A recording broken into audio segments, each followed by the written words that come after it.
ನಮಸ್ತೆ. ಯೋಗ ವಿತ್ ಯೋಗೀಶ್ಗೆ ನಿಮಗೆಲ್ಲರಿಗೂ ಸ್ವಾಗತ. ಸ್ನೇಹಿತರೆ, ನಮ್ಮ ಮೇರುದಂಡ ಅಂದರೆ ಈ ಕಟಿ ಭಾಗ, ನಮ್ಮ ಸೊಂಟದ ಭಾಗ ಎಷ್ಟು ಫ್ರೀ ಆಗಿರ್ತದೋ ಅಷ್ಟು ನಮ್ಮ ಬಾಡಿ ಸದೃಢವಾಗಿರ್ತದೆ.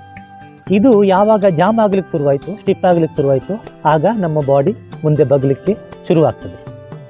ಸಾಧಾರಣ ವಯಸ್ಸಾಗ್ತಾ ಇದ್ದಂತೆ ಬಾಡಿ ಮುಂದೆ ಬಗ್ಲಿಕ್ಕೆ ಶುರುವಾಗ್ತದೆ. ಆವಾಗ ಕೈಯಲ್ಲಿ ಕೋಲ್ ಹಿಡ್ಕೊಳ್ಳುವ ಅವಶ್ಯಕತೆ ಬೀಳ್ತದೆ. ನೀವು ಕೈಯಲ್ಲಿ ಕೋಲ್ ಹಿಡ್ಕೊಳ್ಳೋದನ್ನು ತಪ್ಪಿಸಬೇಕಾದ್ರೆ, ಅಂದರೆ ನಿಮ್ಮ ಸೊಂಟ, ನಿಮ್ಮ ಮೇರುದಂಡವನ್ನು ಫ್ರೀ ಇಡಬೇಕಾದ್ರೆ ಇವತ್ತು 3 ಆಸನವನ್ನು ನಾನು ಹೇಳ್ತೇನೆ. ಈ ದಿನನಿತ್ಯ ನಿಯಮಿತವಾಗಿ ಈ ಆಸನದ ನೀವು ಅಭ್ಯಾಸ ಮಾಡೋದ್ರಿಂದ ನೀವು ಮುಂದೆ ಕೋಲ್ ಹಿಡ್ಕೊಳ್ಳೋದನ್ನು ತಪ್ಪಿಸ್ಬೋದು. ನೋಡಿ ಸ್ನೇಹಿತರೆ, ಈಗ ಈ 3 ಆಸನ ಪ್ರಾಕ್ಟಿಕಲ್ ಆಗಿ ನಾನು ಮಾಡಿ ತೋರಿಸ್ತೇನೆ. ಮೊದಲು ಒಂದು ಸೈಡಿಗೆ ಹೀಗೆ ಒಬ್ಬದಿಯಾಗಿ ಮಲಗಿ, ಈಗ ಸೀದಾ ಮಲಗಿ, ಕಾಲ ಎರಡು ನೇರ. ಈಗ ಎರಡೂ ಕಾಲನ್ನು ಮಡಚಿ ಕೈ ನೇರವಾಗಿ ಇಡ್ಬೋದು, ಅಥವಾ ಹೀಗೆ ತಲೆ ಎಡಿ ಸಹ ಎರಡು ಕೈಯನ್ನು ಲಾಕ್ ಮಾಡಿ ತಲೆ ಎಡೆ ಇಡ್ಬೋದು. ಈಗ ನಾರ್ಮಲ್ ಉಸಿರಾಟ, ಆಳವಾಗಿ ಶ್ವಾಸ ತಗೊಳ್ಳಿ.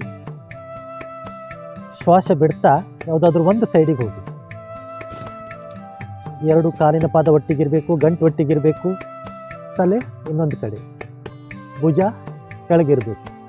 ನೋಡಿ, ಹೀಗೆ ನಿಲ್ಲಿ. ಶ್ವಾಸ ನಾರ್ಮಲ್ ನಡೀತಾ ಇರಲಿ. 10 ಸೆಕೆಂಡಿಂದ 1 ನಿಮಿಷದವರೆಗೆ ನೀವು ನಿಲ್ಬಹುದು. ಈಗ ವಾಪಸ್ ಕಾಲನ್ನು ಸೀದಾ ಮಾಡಿ ಇನ್ನೊಂದು ಕಡೆ ಕಾಲಿನ ಗಂಟನ್ನು ಕೆಳಗೆ ತಗೊಂಡು ಹೋಗಿ, ಒಂದು ಕಾಲಿನ ಮೇಲೆ ಇನ್ನೊಂದು ಕಾಲು, ಒಂದು ಪಾದದ ಮೇಲೆ ಇನ್ನೊಂದು ಪಾದ, ತಲೆ ಮತ್ತೊಂದು ಕಡೆಗೆ. ಈಗ ಶ್ವಾಸ ತಗೊಳ್ತಾ ನಿಧಾನ ಮೇಲೆ, ಶ್ವಾಸ ಬಿಡ್ತಾ ಕೆಳಗೆ,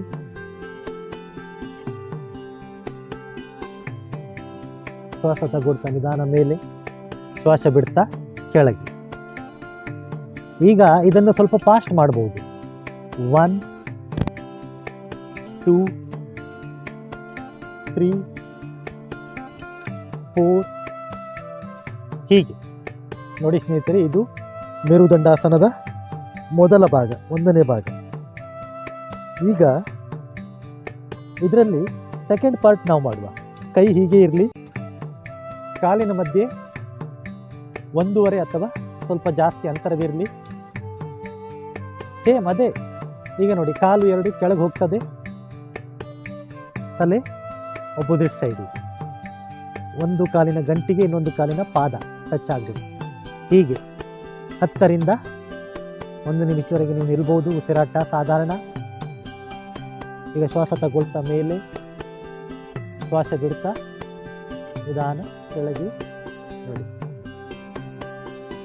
ಶ್ವಾಸ ತಗೊಳ್ತಾ ಮೇಲೆ, ಶ್ವಾಸ ಬಿಡ್ತಾ ಕೆಳಗೆ, ಶ್ವಾಸ ತಗೊಳ್ತಾ ಮೇಲೆ, ಶ್ವಾಸ ಬಿಡ್ತಾ ಕೆಳಗೆ. ಈಗ ಸ್ವಲ್ಪ ಫಾಸ್ಟ್ ಮಾಡಿ. 1 2 3 4 5 6 ಹೀಗೆ 8-10 ಸಾರಿ ನೀವು ಫಾಸ್ಟ್ ಮಾಡ್ಬೋದು. ಇದು ಮೇರುದಂಡಾಸನದ 2ನೇ ಭಾಗ. ಈಗ ಇದರ 3ನೇ ಭಾಗ ನೋಡಿ. ಒಂದು ಕಾಲು ಸೀದಾ, ಒಂದು ಕಾಲಿನ ಗಂಟಿನ ಮೇಲೆ ಮತ್ತೊಂದು ಪಾದ ಇರಲಿ, ಕೈ ಮತ್ತೊಂದು ಕೈ ಸೀದಾ ಇರಲಿ, ನೆಲಕ್ಕಾಗಿ ಇರಲಿ. ಈಗ ನೋಡಿ, ಶ್ವಾಸ ತಗೊಳ್ಳಿ, ಶ್ವಾಸ ಬಿಡ್ತಾ ಈ ಕಾಲನ್ನು ಕೆಳಗೆ ತಕೊಂಡು ಹೋಗಿ. ಸಾಧ್ಯವಾದಷ್ಟು ಭುಜ ಕೆಳಗೆ ಇಡ್ಲಿಕ್ಕೆ ಪ್ರಯತ್ನ ಮಾಡಿ. ನೋಡಿ, ಕಾಲಿನ ಗಂಟು ಕೆಳಗೆ ತಾಗಿದ್ರೆ ತಪ್ಪು. ಶ್ವಾಸ ನಾರ್ಮಲ್ ಇರಲಿ. 10ರಿಂದ 1 ನಿಮಿಷದವರೆಗೆ ನಿಲ್ಬೋದು, ನಿಮ್ಗೆ ಎಷ್ಟಾಗುತ್ತೆ ಅಷ್ಟು. ಈಗ ಶ್ವಾಸ, ಈ ಕಾಲಿನ ಗಂಟು ಮತ್ತೊಂದು ಸೈಡ್ ನೋಡಿ, ಹೀಗೆ ಸೀದಾ ಕೆಳಗೆ. ಈ ಕಾಲು ಸೀದಾ. ಈಗ ಮತ್ತೊಂದು ಕಾಲಲ್ಲಿ ಮಾಡುವ. ಕೈ ಬೇರೆ ಇರಲಿ, ಹೀಗೆ ಅಥವಾ ಹೀಗೂ ಮಡಚಬಹುದು, ಹಾಗೆ ನಿಮಗೆ ಹೇಗೆ ಅನುಕೂಲ ಆಗ್ತದೆ ಹಾಗೆ. ಶ್ವಾಸ ಬಿಡ್ತಾ ನೋಡಿ, ಹೀಗೆ ಕಾಲಿನ ಗಂಟು ಕೆಳಗೆ ಹೋಗಲಿ. ಭುಜ ಕೆಳಗಿದ್ದಷ್ಟು ಒಳ್ಳೆಯದು. ಶ್ವಾಸ ನಾರ್ಮಲ್, ಶ್ವಾಸ ತಗೊಳ್ತಾ ಸೀದಾ. ಈಗ ಈ ಗಂಟು ಈ ಕಡೆ ಕೆಳಗೆ ತಾಗಿಸ್ಬೇಕು. ವಾಪಸ್ ಶ್ವಾಸ ಬಿಡ್ತಾ ಕೆಳಗೆ, ಶ್ವಾಸ ತಗೊಳ್ತಾ ಸೀದಾ, ಶ್ವಾಸ ಬಿಡ್ತಾ ಕೆಳಗೆ. ಇದು ಮೇರುದಂಡಾಸನದ 1, 2 ಹಾಗೂ 3, 4. ಇದು ಈ 3 ಆಸನವನ್ನು ನೀವು ನಿಯಮಿತವಾಗಿ ಅಭ್ಯಾಸ ಮಾಡೋದ್ರಿಂದ ನಿಮ್ಮ ಮೇರುದಂಡ ಅಂದರೆ ನಿಮ್ಮ ಸೊಂಟದ ಭಾಗವನ್ನು ನೀವು ಲೂಸಾಗಿ ಇಡ್ಬೋದು. ಬಾಡಿಯು ಮುಂದೆ ಬಗ್ಗೋದ್ರಿಂದ ಮುಂದೆ ಬಗ್ಗೋದನ್ನು ತಪ್ಪಿಸ್ಬೋದು.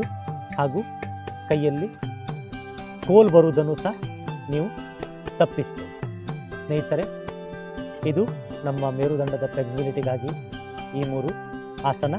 ಇದನ್ನು ದಿನನಿತ್ಯ ಅಭ್ಯಾಸ ಮಾಡಿ ನಿಮ್ಮ ಮೇರುದಂಡವನ್ನು ಹಾಗೂ ನಿಮ್ಮ ಸೊಂಟದ ಭಾಗವನ್ನು ಫ್ಲೆಕ್ಸಿಬಲ್ ಆಗಿಡಿ ಅಂತ ಹೇಳ್ತಾ ಇವತ್ತಿನ ವಿಡಿಯೋವನ್ನು ನಾವು ಮುಗಿಸ್ತಾ ಇದ್ದೇವೆ. ನಮಸ್ತೆ.